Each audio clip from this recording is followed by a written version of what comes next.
Hi guys, so we are out in the garden today where it is slightly warmer than usual, so I thought I would do this from the garden. Wizards of Once. We are at the Iron Warrior Fort, chapter 12. Here we go. So, Zar and the Sprites and the Snowcats and Wish and Bodkin were lying in the undergrowth in front of Iron Warrior Fort. They had a problem. Breaking out of a heavily armed warrior fort with 7 ditches and 13 watchtowers is hard enough. But breaking in is virtually impossible, and it's made even harder if you are accompanied by a wizard with a witch stain and a band of snowcats and sprites.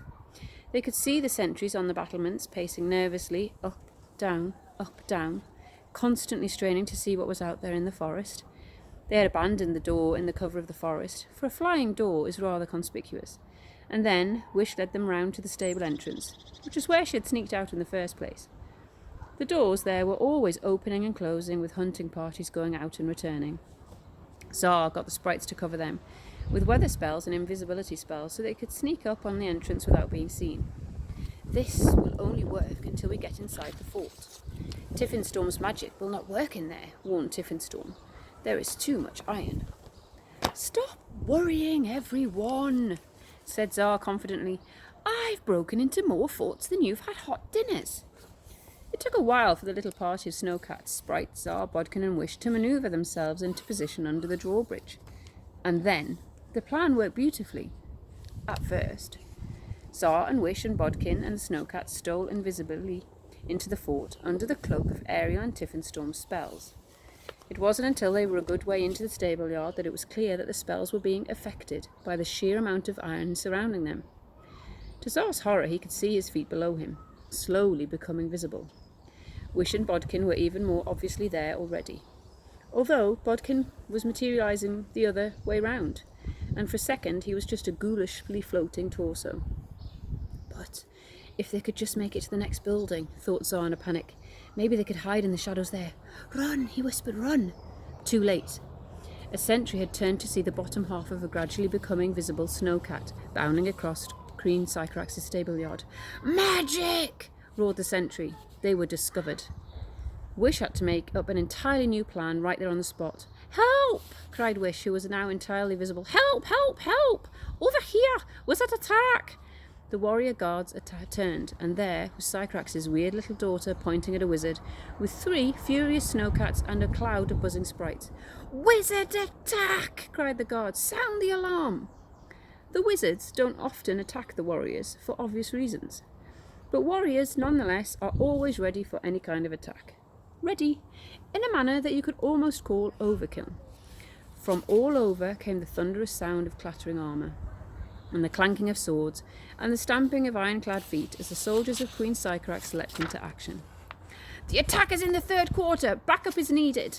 Roared the guards, who had already surrounded them, swords and spears at the ready. Call out the sprite catchers! Ready the snowcat trappers! Alert the magic police! The shouting grew louder, and the household defender warriors poured from all directions into the stable yard. Oh, by the goggle eyes of the green-bearded, green-toothed goblin, thought Zar. There's masses of them.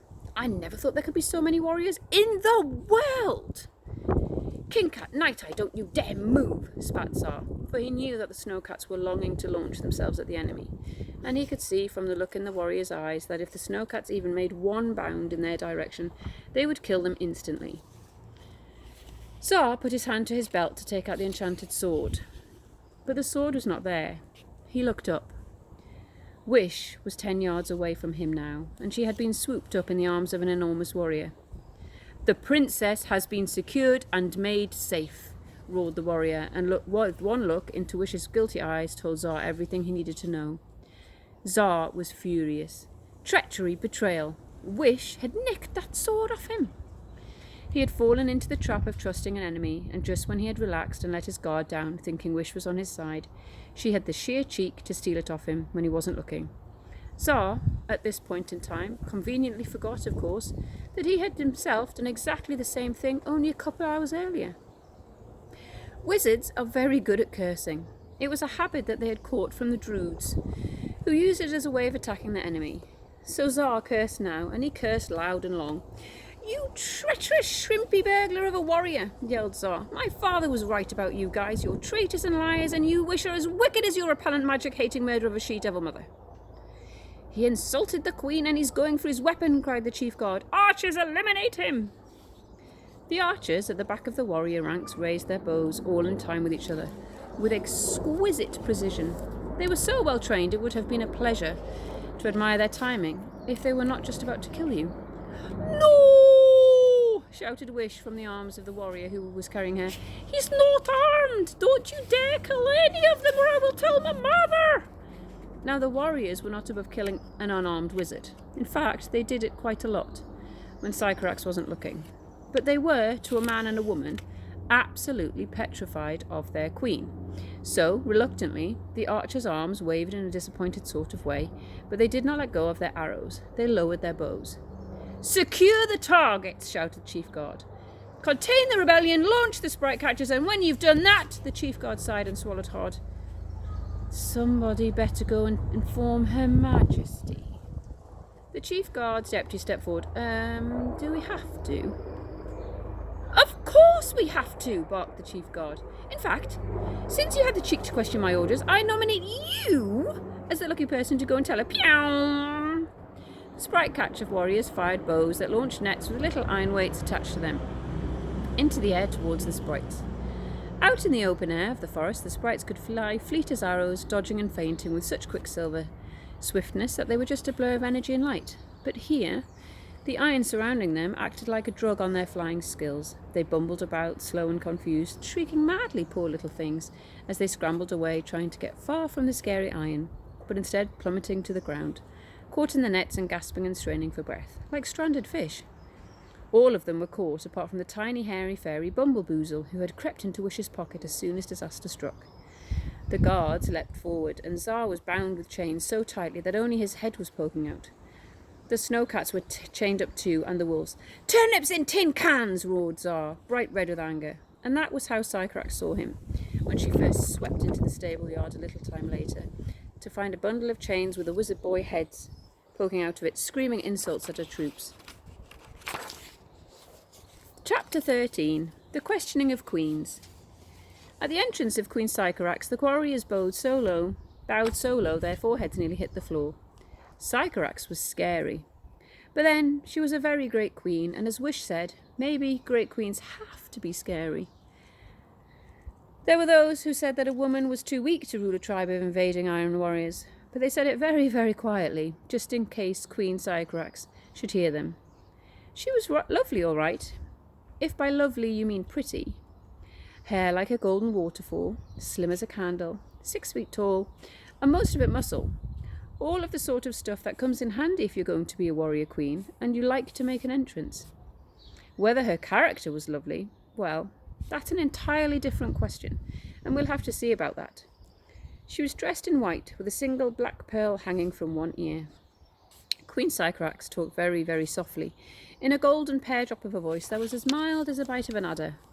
She did not have to speak loudly, that lovely Queen Sycorax. For everyone leaned in to listen, and you could hear a pin drop in this terrified silence that followed her around like a sweeping cloak. Even Tsar stopped his cursing for a moment. So, said Queen Sycorax in that quiet, gentle voice, as sweetly pure as the stab of an icicle, where is this wizard attack that has rudely awoken me before daybreak? Petrified, the chief guard stepped forward and indicated Tsar, the sprites and the snowcats with a sweep of his armoured hand. We have contained your attack, Your Majesty, said the chief guard. Yeah, said Queen Sycorax, surveying the wizard attack. It's not very large, though, is it? Doesn't warrant waking a queen so early in the morning. I thought I was supposed to have the finest warrior sentries in the warrior world, and yet one small wizard boy can still enter my fort undetected. Step forward, the sentries who let the wizard attack happen, roared the chief guard. The sentries stepped forward smartly. These sentries on watch should be locked in dungeon 308, and as the officer in charge at the time, Chief Guard, I hold you personally responsible, so you can lock yourself in too, and post the keys back through the bars, said Queen Sycorax. I have no need for failures in this fort. Yes, Your Majesty, bowed the Chief Guard, and he and the sentries marched off to lock themselves in dungeon 308. Who captured the wizard and his magic companions in the first place? Your daughter, said another guard, indicating Wish. Queen Sycorax raised an eyebrow. Really? How unusually warrior-like of her. Next, she said, unchain the prisoner. But your majesty, is that wise? Said the deputy to the chief guard. He is a wizard, after all. Queen Sycorax gave him a look. The deputy undid Tsar's chains. The warriors and the citizens of the fort who had arrived on the scene took a step back, for wizards were known to be extremely dangerous. Queen Sycorax glided around Tsar, looking him over as if he were an unusual type of insect that she was seeing for the first time. Who are ye, and what ye doing in me fort? I am Tsar, son of Encanso, the great king enchanter, said Tsar proudly, and the wildwoods belong to us wizards, not you stupid magicless, heartless invaders. Queen Sycorax sighed. The ignorance of these poor wizards, she said. We are civilization. We are progress. Look at us. Look at our weapons, our clothes, our tapestries, our furniture. You, wizards, in comparison, are barely better than animals. The fort was indeed very dazzling, decked out, and Queen Sycorax had a thing about tidiness, so every piece of armour and sword was polished until it shone like silver. Even the giant heads hanging in the main hall, dead as doornails though they were, had their beards brushed daily, so the whole effect was very pretty and spectacular, and Tsar was secretly rather impressed by the sophistication of warrior weaponry and the splendidness of their clothes and fort. So this stopped him for a moment. Caliburn said warningly, Warrior stuff is dangerous. It seduces you. And why do you need these warrior knickknacks? Hissed Ariel. And when you have the moon to dance under and a violin to sing the tune, are they worth your freedom, your wandering spirits? That's right, shouted Tsar. You warriors have come here and stolen our forest. And one day, when I'm grown to be the leader of my tribe, I promise I'm going to kill a lot of you. Queen Sycorax looked at him intently. Will you now? She said. Well, this is interesting. I could make sure that you will never grow up, couldn't I? Or Encanso might be willing to pay to have his son returned, or we could hold on to you to exchange for his good conduct. Tsar looked the queen straight in the eye. The thing about Tsar was, he didn't scare easily. You, Queen Sycorax, are the softest, pitiless warrior queen I have ever seen, said Tsar. Sycorax flinched. The entire courtyard took an intake of breath. What did you say? Evil destroyer of forest? May you be ground by the teeth of a Rogabreath into teeny tiny little pieces of dust, much smaller than the fleas of an itch sprite. Be polite, Tsar, said Caliburn. Wickedness on legs, pointy ears, hair like a bear's bottom, nose like a pointed potato. Once Tsar started cursing, he really put his heart and soul into it.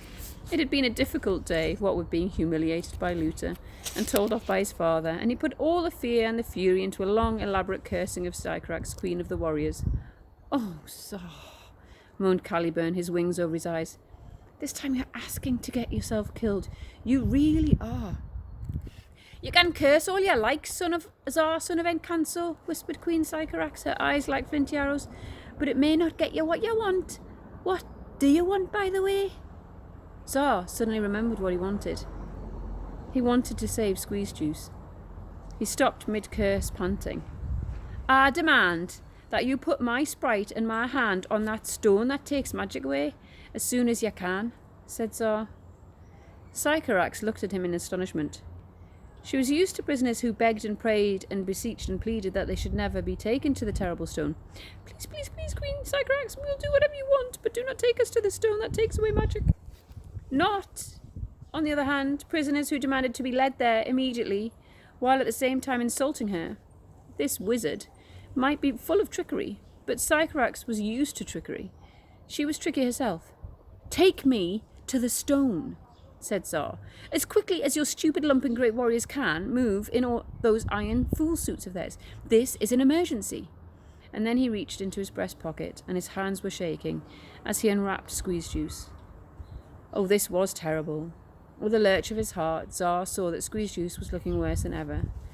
He was green as emerald, trembling all over as if he had the flu, drifting in and out of consciousness, rigid one moment, fever-racked the next. For a second, the hairy fairy's glazed, confused eyes focused as if he knew where he was, and he held up his feverish, shaking little arms in entreaty to Tsar and the other big people. "Help me," whispered Squeeze Juice. "Help me." Tsar turned to Queen Sycorax. "I want to save my sprite," said Tsar. Queen Sycorax started as she looked at Squeeze Juice. "What happened here?" said Queen Sycorax. "To your sprite?" "He's got witch blood in him," said Tsar. The warrior soldiers and citizens gave a great gasp of horror and stood back even further from the wizard boy. Queen Sycorax was a very great warrior queen, so she would never show fear, but her face turned to a diamond stiffness. "A witch? A real live witch, you say?" said Queen Sycorax. "Aren't witches extinct?" said the deputy to the chief god. "Liar!" called a warrior from the crowd. "All wizards are liars." "I saw the witch dead myself," said Tsar. "It was definitely a witch, and it gave me this." Tsar held up his palm to show the green stain in the middle of it. "A witch stain!" cried the crowd, and they stepped back even further. "Cowards!" snapped Queen Sycorax. "According to legend, witch's blood is only dangerous if it mixes with your blood. Show me that hand of yours again, boy." Tsar put his hand out. Queen Sycorax stared at the green mark. She took a good look at Squeeze Juice too, taking the little bundle he was wrapped in out of Tsar's hand and looking at him from all angles. And then she turned to the crowd.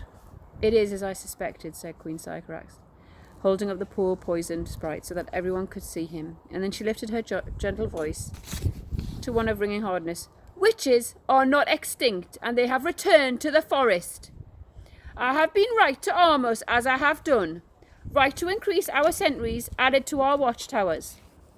To Tsar she said, "Now I see why you might want to visit that stone that takes away magic rather urgently, Ezar, son of Encanso. It is, as you say, an emergency, for unless your sprite touches the stone to remove the witch magic within the next 24 hours, I imagine the sprite will die." Sycorax was a noticing sort of person, and she certainly noticed the tears in Tsar's eyes when she had said those words, and the shake of his head. No, he mustn't die. He must not, I will not let it happen. Please don't worry, Squeeze Juice, trust me. I won't let that happen." For Squeeze Juice, cowering and quaking in the Queen's hands and staring up at her stern, unrelenting profile, had let out a whimper as he heard these words. Sycorax sighed sympathetically. "A queen of warriors must be merciful as well as strong," she said, "and so I shall take you and your sprite to the stone, and I would very much hope for both your sakes that it will not be too late." Sycorax handed the bundle containing Squeeze Juice to her deputy, who held out at arm's length, shaking, for he did not want to be holding a witch-poisoned sprite. "But before I take you there," said Sycorax sweetly, "I'll have just a few questions to ask you." "Uh-oh," whispered Caliban. "Be careful, be very careful, Tsar, of the questioning of queens." "You mentioned that you saw a dead witch," said Queen Sycorax. "That interests me extraordinarily, for according to legend, witches are extremely hard to kill. So, who killed this witch, and with what?" There was silence. Standing some way behind Queen Sycorax, Wish was waving her arms about frantically to get Tsar's attention and staring at him in an agonized sort of way. Tsar could see the hilt of the enchanted sword poking out from beneath her cloak, and Wish was mouthing something that looked a bit like, "I'm on your side." Was she really on his side, or wasn't she? Tsar didn't know. But in that moment, Tsar realised that just possibly Wish might have stolen the sword, not because she was a treacherously tricksy traitor of a warrior, but because she didn't want the sword to be captured as well as Tsar. "I killed the witch," said Tsar eventually, "with a bow and arrow." "Oh, really?" said Queen Sycorax, raising an eyebrow, "for, by complete coincidence, only yesterday I lost a large ancient witch-killing sword from my dungeons. It disappeared, poof, just like that, and ever since me household defenders have been turning the fort upside down looking for it. Do you know anything about that sword, Tsar, son of Encanso?" "No, I don't," said Tsar. "A large ancient sword with the words, 'Once there were witches, but I killed them,' written on it, on the blade." "I've never seen a sword like that in my life," said Tsar.